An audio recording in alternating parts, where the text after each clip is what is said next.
Kurnool exhibition గ్రౌండ్లో సంబరాలు ఎలా ఉన్నాయో చూస్తూ ఉన్నారు కదా. ఇందులో నేను భాగస్వామిని అయ్యాను. So beautiful.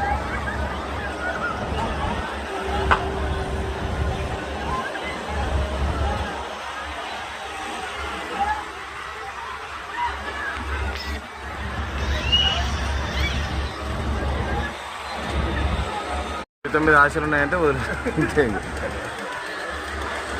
కర్నూలు ఎగ్జిబిషన్ గ్రౌండ్లో మేము రింగ్ ఎక్కాము. బట్ అయితే మమ్మల్ని మా నాన్న ఎక్కడో పెడతా అన్నాడు. ఆయన ఏం పెట్టలే, కానీ ప్రస్తుతానికి మాత్రం కింద ఉన్న ఆపరేటర్ పెట్టాడు మమ్మల్ని పైన. ఆయన పెట్టడానికి 100 రూపాయలు పెట్టి పైనకి వచ్చాము మేము. Okay friends, I with the Shri Raghu singer. చూస్తూ ఉన్నారు కదా హౌ టు ఎగ్జిబిషన్ గ్రౌండ్ ఎలా ఉంది, పార్కింగ్ ఎలా ఉంది అనేది మీకు వ్యూ చూపిస్తున్నాను. Thank you for watching my video. నేను మీ కర్నూలు సింగర్. Bye bye.